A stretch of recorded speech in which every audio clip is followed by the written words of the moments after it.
Hello दोस्तों, welcome to प्रीति's diary. एक बार फिर से आप सभी का मेरे चैनल में बहुत बहुत स्वागत है और उम्मीद करती हूँ कि हमेशा की तरह आप अपने जीवन में स्वस्थ होंगे, मस्त होंगे।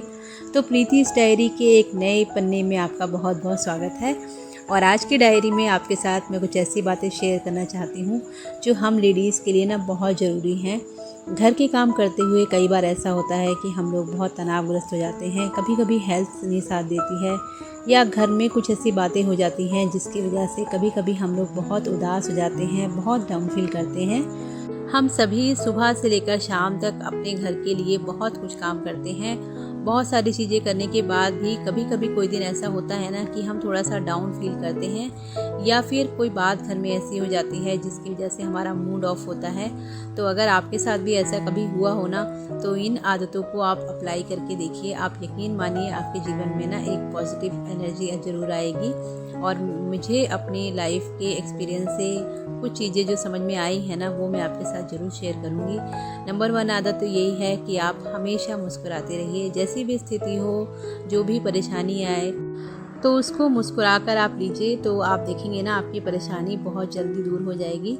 और अगर दूर भी नहीं होती है तो भी उससे लड़ने की हमारे अंदर ताकत होती है। हमेशा अपने दिमाग में ये बात ज़रूर रखिए कि अगर आज ऐसी परेशानी है तो कल नहीं होगी, अगर आज दिन ख़राब है तो कल अच्छा भी होगा। तो दूसरी जो अच्छी आदत मैं आपके साथ शेयर करूँगी वो है कि आप ना अच्छी नींद लीजिए। यानी कि रात में कोशिश कीजिए कि थोड़ा सा जल्दी सोइए। और अगर रात में जल्दी नहीं सो पा रहे हैं तो दिन में कम से कम आधा घंटे की नैप आप ज़रूर लीजिए। इससे ना हमारी दिन भर की थकान दूर हो जाती है। और जो सबसे ज़रूरी चीज़ है ना, वो है खाना टाइम से खाना और हेल्दी खाना खाना। ये जो चीज़ें हैं ना, ये जो बातें हैं, वो मैं आपको अपने पर्सनल एक्सपीरियंस से बता रही हूँ। मैं हमेशा इन चीज़ों को फॉलो करती हूँ। और जब भी मैंने थोड़ी सी भी लापरवाही की है ना अपनी हेल्थ के साथ, तो उसका खामियाजा मुझे ही भुगतना पड़ा है। जैसे कि इस समय मेरी तबीयत थोड़ी सी ढीली चल रही है, तो मेरे साथ मेरी फैमिली भी सफ़र कर रही है। काफ़ी टाइम ऐसा होता है कि मेरा मन नहीं करता है किसी काम को करने का। और देखिए, घर में तो हर काम ही ज़रूरी होते हैं, चाहे बच्चों की पढ़ाई हो, उनका खाना पीना हो। तो अपने आप को भी ना कई बार अच्छा नहीं लगता है कि हमारी वजह से हमारी फैमिली सफ़र कर रही है। और करने के लिए तो देखिए कोई नहीं आएगा। आप किसी और से अगर ये उम्मीद रखेंगे कि कोई आके आपका काम कर देगा या आपकी हेल्प कर देगा, तो ये सबसे बड़ी बेवकूफ़ी है।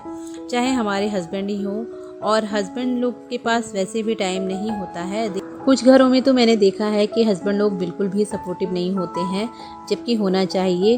क्योंकि देखिए, ये जो हमारा घर है ये दोनों की मदद से ही चलता है। अगर कभी कभार हमारी तबीयत ठीक नहीं है तो हमारे हस्बैंड लोग जो हैं उनको हेल्प करनी चाहिए। और मैं इस मामले में बहुत लकी हूँ। और मुझे लगता है आजकल सभी हस्बैंड जो हैं थोड़ा बहुत तो घर का काम जानते ही हैं। पहले के ज़माने में होता था कि आदमी लोग घर के काम नहीं करते थे, लेकिन आजकल तो मुझे लगता है सभी के हस्बैंड करते हैं। लेकिन फिर भी यही होता है कि उनके पास भी थोड़ा सा लिमिटेड टाइम ही होता है। तो अगर हम लोग बीमार पड़ जाएंगे तो हमारे घर का जो सिस्टम है ना, वो बिगड़ जाता है। तो बस कोशिश यही करिए कि हेल्दी खाइए और फिट रहने की कोशिश कीजिए। और मेरे साथ भी यही है कि मैं अपना पूरा ध्यान रखती हूँ, लेकिन कभी कभार होता है ना कि कुछ चीज़ें हमारे हाथ में नहीं होती हैं, तो थोड़ा बहुत तो चलता है। लेकिन अगर ऐसी कंडीशन में भी हम अपने आप को बिल्कुल बीमार समझ के चलेंगे ना, तो वाकई में बीमार ही हो जाएंगे।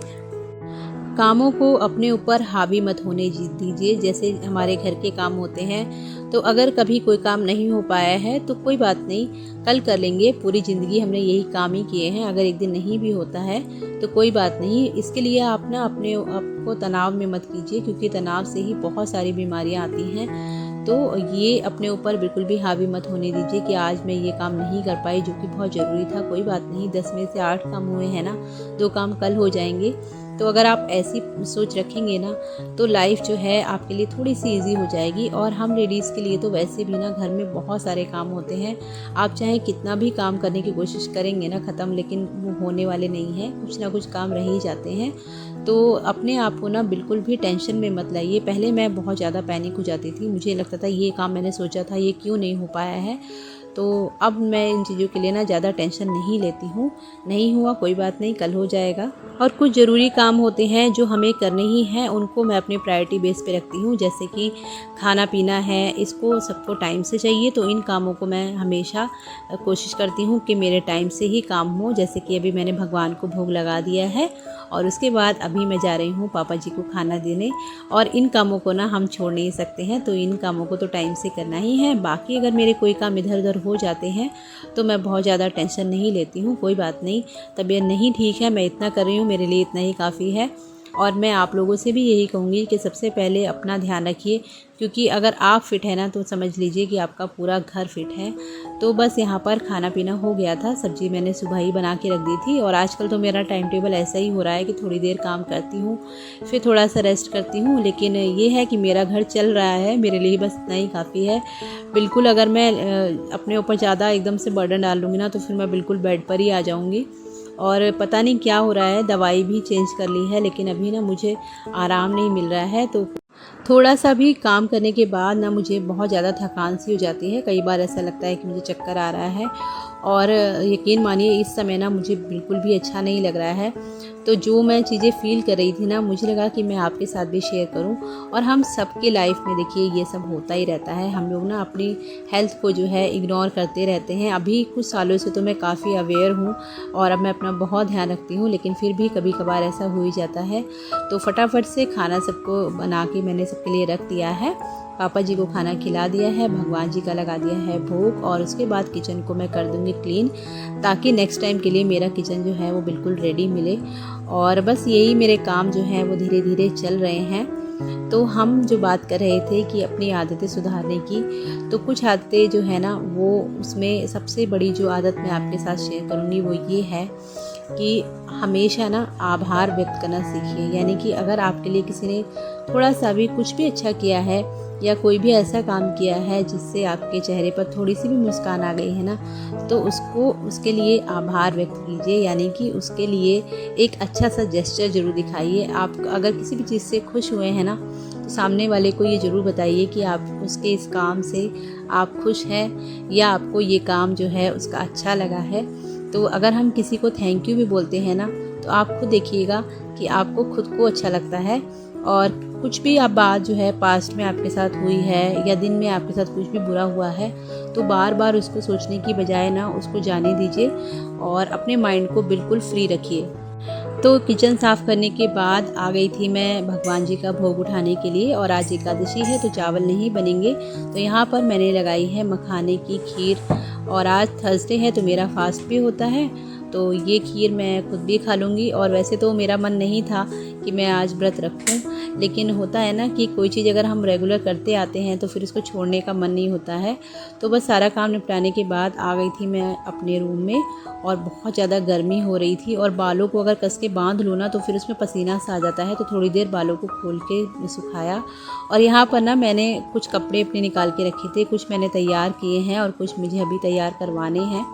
तो रक्षाबंधन पे जो भी मुझे साड़ी वगैरह मिली थी ना, तो वो मैं आज अपनी देख रही थी। और ये सब चीज़ें जो होती है ना, हमें एक अजीब सी खुशी देती हैं। और कपड़े तो ऐसी चीज़ है ना कि मुझे नहीं लगता कि किसी औरत को कपड़े पसंद नहीं होंगे। ये तो चीज़ ऐसी है कि हमारे चेहरे पे ना अपने आप ही स्माइल ले आती है। तो मैंने सोचा चलिए आपके साथ भी मैं शेयर करती हूँ। तो ये जो आप साड़ी देख रहे हैं ना, ये मुझे अभी थोड़े दिन पहले ही जब मैं घर गई थी तो मेरी मम्मी ने गिफ्ट की थी, और ये साड़ी मैंने रेडी करा ली है। तो बहुत ही सुंदर साड़ी है और बिल्कुल लाइट वेटेड साड़ी है।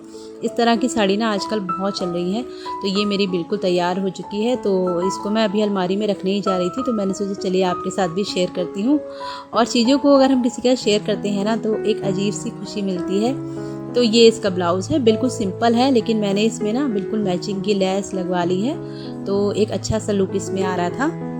और उसके बाद कुछ कपड़े और थे जो इस पैकेट में रखे हुए थे, तो ये भी मैंने सोचा कि मैं निकाल के इनको देख लेती हूँ। अगर मुझे तैयार करवाना है तो करवा लूँगी, नहीं तो फिर मैं रख दूँगी। तो ये एक जो शॉल है ना, ये मेरी फ्रेंड के हस्बैंड अभी गए थे केदारनाथ, तो उन्होंने मुझे प्रसाद के रूप में गिफ्ट की है।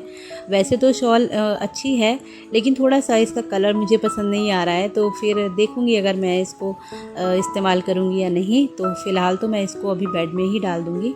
और ये साड़ी मैंने आपके साथ शेयर शेयर की थी, तीज के टाइम पर आई थी, तो इसको तो मैं ज़रूर तैयार करवाऊँगी। इसका कलर मुझे बहुत अच्छा लगता है और इस तरह की ना लाइट वेट साड़ियाँ ही मुझे पसंद है।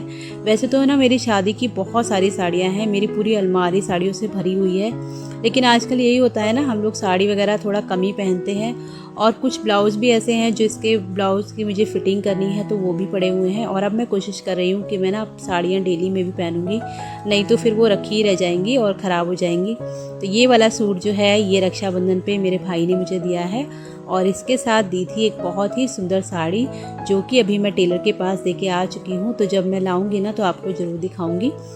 और वैसे तो मेरे घर से ना हर त्यौहार पे मुझे साड़ी मिलती ही रहती है, तो इस बार मम्मी से मैंने कह दिया था कि मम्मी मुझे साड़ी मत देना, क्योंकि देखिए साड़ी वगैरह ना हम लोग थोड़ा कम ही पहनते हैं और मैं भी ना आजकल बहुत कम साड़ी पहनती हूँ। तो इसका जो सूट का कलर है ना मुझे बहुत अच्छा लगा और सबसे ज़्यादा पसंद आया है मुझे इसका दुपट्टा। बिल्कुल सॉफ्ट है और बिल्कुल लाइट वेटेड है, तो इस तरह के कपड़े ना मुझे बहुत ज़्यादा पसंद है। और बस ये सब चीज़ें अगर देख लो ना तो कहाँ बीमारी गई पता ही नहीं चलता है। और शॉपिंग तो हम लोगों की कमज़ोरी है, चाहे हम थोड़ी बहुत चीज़ें भी अगर ख़रीद के लाते हैं ना तो अजीब सी स्माइल चेहरे पर आ जाती है। तो मैंने तो अपने आप को खुश रखने के तरीके ढूंढ लिए हैं और मैं आपके साथ भी यही शेयर करूंगी और आपसे भी यही उम्मीद करूंगी कि कभी भी अपने आप को ना डाउन मत होने दीजिए। तो ये सारे कपड़े उठाने के बाद में बच्चे आ गए थे स्कूल से और उनको खाना पीना दिया, उसके बाद 1 घंटे की ली नींद और अभी शाम का टाइम हो गया है। तो चाय वगैरह मैं बना के दे आई थी पापा को और आज मेरा चाय पीने का मन नहीं था तो फिर मैंने अपने लिए चाय नहीं बनाई थी। तो यहाँ पर हस्बैंड ले आए थे भुट्टे और बच्चों के लिए कुछ पिज़्ज़ा वगैरह उन्होंने मंगाया था तो वो मंगा लिया है। तो पहले सब लोगों ने भुट्टे खाने की फरमाइश की है, तो यहाँ पर मैं सभी के लिए भुट्टे भून रही हूँ और बहुत ही अच्छे भुट्टे हैं, एकदम मुलायम हैं।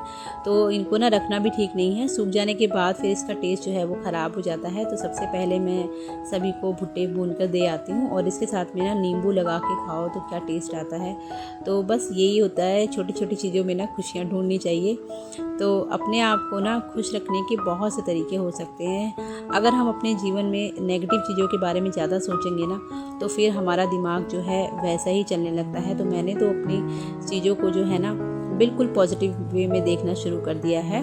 और पहले ना मुझे कोई अगर थोड़ा सा भी कोई भी बात कह देता था ना तो मैं बहुत इफेक्टेड हो जाती थी, लेकिन अब नहीं। वैसे तो खैर हमारी फैमिली में ऐसा नहीं है कि कोई एक दूसरे को परेशान करने वाला हो या ताने मारने वाला हो, लेकिन फिर भी ऐसा होता है ना कभी कभी कोई बात ऐसी हो जाती है जो हम ज़्यादा सोचने लगते हैं, तो बस वही चीज़ें हो जाती हैं। और मेरा नेचर शुरू से ऐसा है कि मैं पलट के ना लोगों को जवाब नहीं देती हूँ। बहुत सी चीज़ें होती हैं जो मेरे ना दिमाग में चलती रहती है और सोच सोच के हम अपने आप को ना बीमार कर लेते हैं।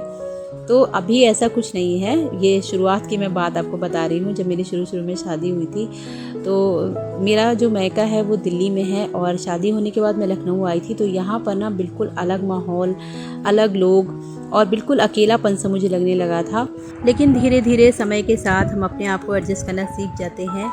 तो यहाँ पर बस सभी को भुट्टा और उनका जो पिज़्ज़ा वगैरह था वो सब देने के बाद में आ गई थी मैं पूजा करने के लिए।